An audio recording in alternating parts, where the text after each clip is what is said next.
Good morning, everybody. My name is Tiara Peterkin. I'm a licensed clinical social worker.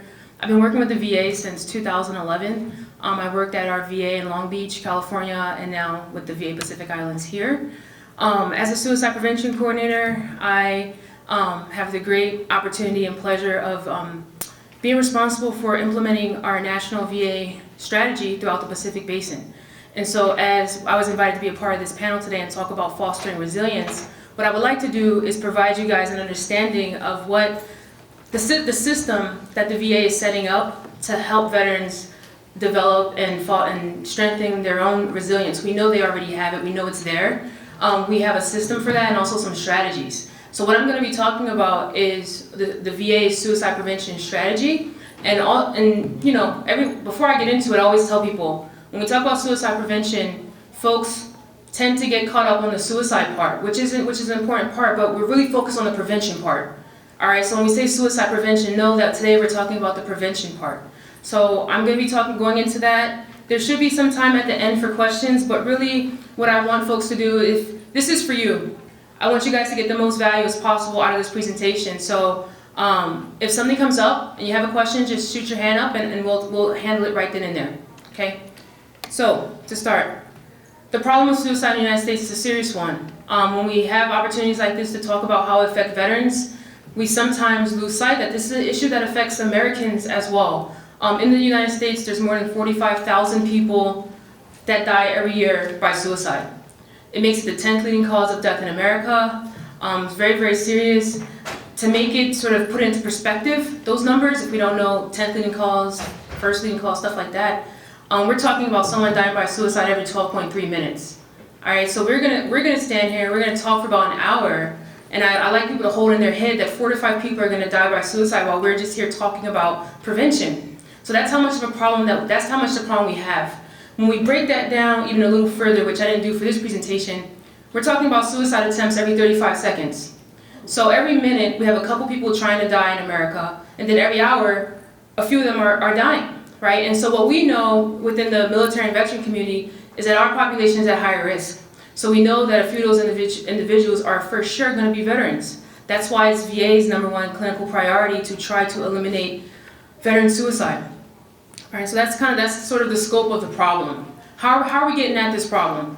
The VA has aligned itself with the 2012 National Suicide Prevention Alliance strategy of implementing a public health approach. We use this word public health approach. If you're not in public health or you're not in sort of the clinical stuff, you may not understand what that really means. All right, so what I would like to do is to make sure not just tell you this, but to make sure you know it. And when we're talking about a public health approach, what we're saying is we're going to get at this problem using a scientific method. You know, just like we study anything else. We want to research it, we want to get the data, we want to trend it, we want to test some things, and then we want to implement it. That's what a public health approach looks like. So you'll see the first step up there is defining and monitoring the problem. We have to have a way to see what's going on. So there's a lot of efforts going towards tracking and research to figure out what's happening. Who are the individuals that are dying by suicide? Where are they dying? How are they dying? Things like that. If you Google VA data report on suicide prevention, you'd be able to access state level data that'll tell you just that. In every state, it'll give you a suicide rate, it'll let you know how that state's doing compared to the national rate. The latest one is from 2016, I think they just released 2017, but it's very easy to find. If you just VA data report, suicide prevention, all that information will come up. So that's part of the research. But once you get that research and you get that data, you have to look to identify what are the risk and protective factors. So that's what I say when I say trending and trying to figure out what's going on. Once we have that information, we know how we can intervene.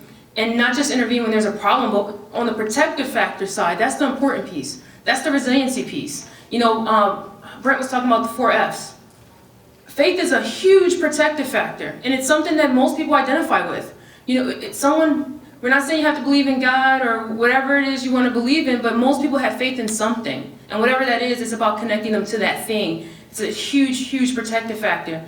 I was talking to someone earlier today about they're getting ready to retire in 6 months, and they share that they have a community they're going back to, and I'm like, yes. Social support is amazing. It's also a really huge protective factor. So when we look at the risk and protective factors that come out of the research, we know the kinds of things we want to equip our veterans with so that they have their best chance at success. And through that process, we're not just saying, hey, this worked for one person, let's see if it works for you. No, you test those things out. That's the next step in a public health approach. Is it working? If it's working, great, then we're going to disseminate it widely. That's the process of how it works. What does that lead us to? That means there's something for everyone. Suicide prevention is everyone's business. It doesn't matter your role, if you're a community provider, if you're a spiritual leader, whatever it is that you do, if you are an individual, then you can have a human connection with someone else to help on the prevention side of suicide prevention. So some of the things that the VA is doing right now, we put efforts towards reaching veterans and their families. Outreach. This summit right here, being present. It's not just me here from the VA, right? There's a lot of VA folks here. Our director is here. And not just the VHA, right? We have other agencies, the VBA is here, the NCA is here. So being out and actually reaching and talking to people, huge part of our entire strategy. Community engagement goes along with that. Brendan mentioned we're together on the DoD Joint Suicide Prevention Task Force. It's task force like that. There's a Hawaii statewide suicide prevention task force. Embedding ourselves in the community is a strategic priority for the VA suicide prevention program. We know that we can't do it all. We know that only 1/3 of our actual veterans out there are enrolled in VA healthcare. If we're actually going to get at a higher number of veterans, we're going to have to see them where they are, which is in the community. So having those relationships with folks, whether they're vet centers, any bowling alleys, I've done outreaches to Rotary clubs. If there's someone who will give me 30 minutes to talk, I'm going to talk and make it real for them, whatever it is that they need. So that community engagement is a huge part of our strategy. Changing the conversation around suicide has to happen. All right, so there are some what we call safe messaging. All right, and if that might be a new term for folks who aren't inside the suicide prevention community, but again, I'm telling you, Google will give you exactly what that is, but essentially, it's being thoughtful about the way we talk about suicide, right? We don't want to say things like committed suicide. Folks commit crimes.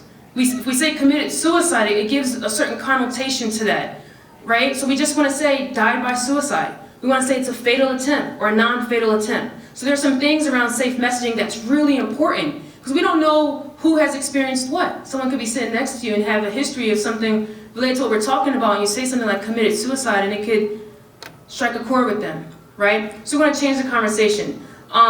Committed suicide is one of my pet peeves, so I put that out there to help people say, okay, non-fatal attempt, fatal attempt, right? There are other things that folks say, suicide completions.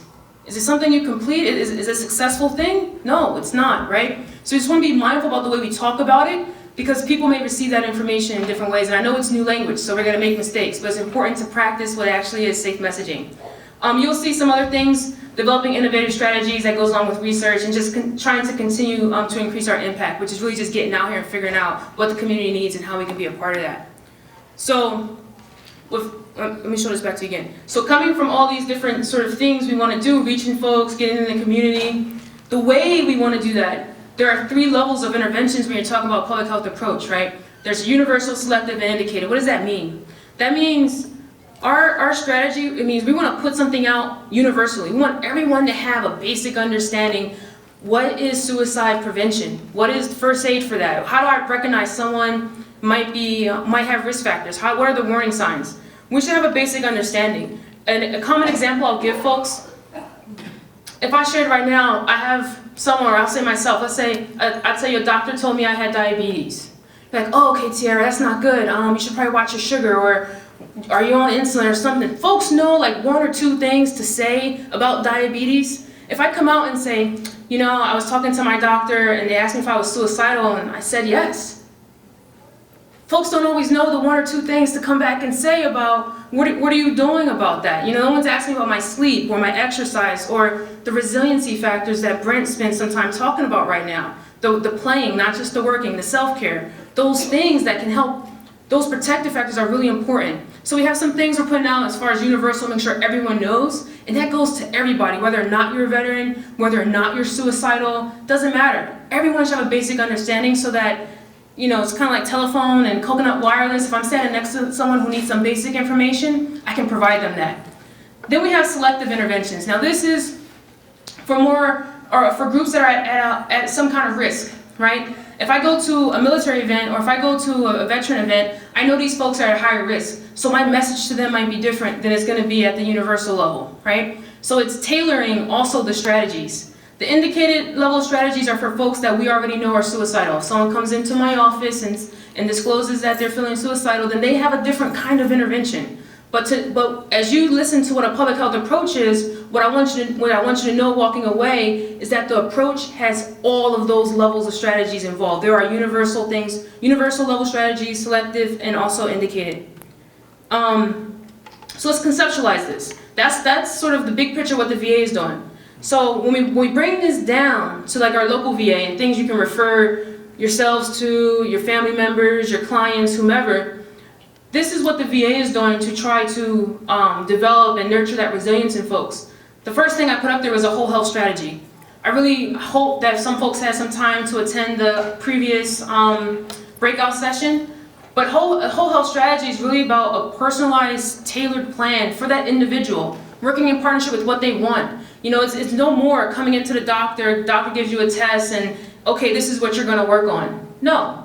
What are your goals? What motivates you? What would you like to work on and how can we help you get there? So our VA, nationally for sure, and also locally, we're pushing forth, we're trying to develop whole health plans with veterans that come in. So if you yourself are a veteran, someone asks you about it, no, that's what we're talking about. And it's not just medicine, you know, it's acupuncture, it's yoga, it's all kinds of things. So it's making sure we really come at health from all directions. Be there for all veterans. It's important that folks know, number one, there is a VA number to call. One of the things that bothers me personally, I'll say this is my opinion, Tiara, is that folks will say, oh, I need to get in touch with the VA, but I don't know who to call. We have a lot of numbers, we do, but if you don't have a VA number to call, then this is your VA number to call. It's the Veterans Crisis Line. Anything that is a crisis to you as an individual is a reason to call. And you don't have to call for yourself. You can call for your battle buddy who refuses to reach out for help. You can call for your spouse who may be denying the problem. You can call for someone who says they called and didn't get help and now you're calling.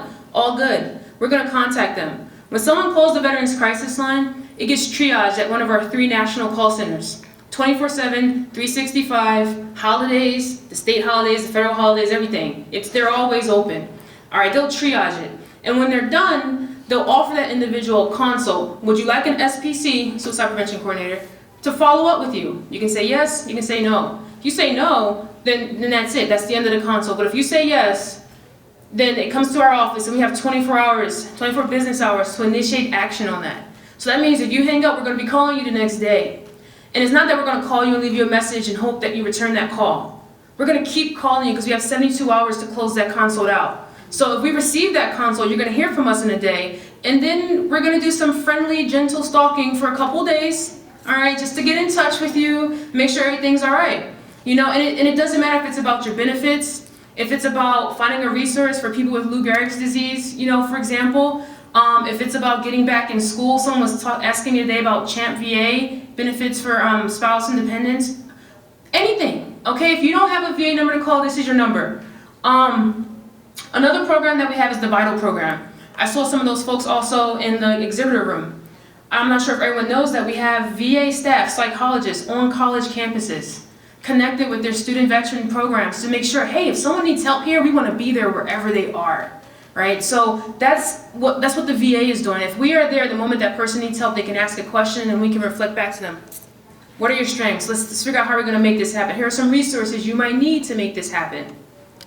Connecting veterans to resources, I kind of just mentioned that, but essentially there are a lot of things that when we filled those crisis line calls, I realized veterans are not always aware of the resources the VA is paying for them to receive. And they don't know they're already entitled to it by virtue of their service. All right, so we'll have folks call and they'll say, I don't know what I'm going to do. I can't pay my rent. I'm going to lose my house. This is stressful. It is stressful. And we can help pay for your rental arrears. Let us help you with that. Right? So it's calling and getting the resources that folks may not know is available. Hey, I can't get a job, I'm struggling, I keep getting fired. Okay, we have employment programs. Not just to refer you to a job where that's going to happen again, but where you'll be case managed and someone will talk to you and follow you as you get more stable into employment. Maybe you haven't ever had to do a resume because you've been in the military. Anything like that, we have resources that folks can have access to. And just increasing engagement opportunities. I have to mention that mostly because first off, we have a transition care management program. It is their job to help folks transition out of the military that might need a little extra assistance. They will case manage and help with referrals. It's a great resource. It is VA's priority to get at pre-separation access to benefits. Why? Because when folks come out of the military, they're at the highest risk for suicide they're going to be at. Okay, so that is a high-risk group. Whenever someone tells me they're going to retire, they're coming out of the military, I'm like, okay, here's my number. I don't know what your plan is, if you have one or you don't have one, but here's my number in case you don't have one, and then here's my number in case that plan doesn't work. Okay, so really getting in touch with the folks that are transitioning is very, very important for us. Hey, Tiara. Yes, sir. Can I ask a question? Yep. Just a bit surprised to hear that it's a 24 business hour follow-up time for an SPC to return that call to someone calling in the crisis hotline. Yep. So let me speak to that a little bit. Calls like on a Friday. Yep. Night, does that mean they're not going to get a call back, follow-up call until Monday? No, it means the person that they talk to on Friday is going to close out anything that needs immediate attention, that cannot wait over the weekend, for example. So that's how that would work. And when you call the crisis line, another thing that folks don't realize, you're not just calling into one person on the phone. There's a team of 3 people that are managing that call. There's a clinical person on the phone with you, there's an administrative person coordinating the background, and there's a supervisor milling around just in case there's something that they can't handle. And so if someone is calling on a Friday, then they're going to close out anything that's imminent or immediate. And then on Monday, we will call back.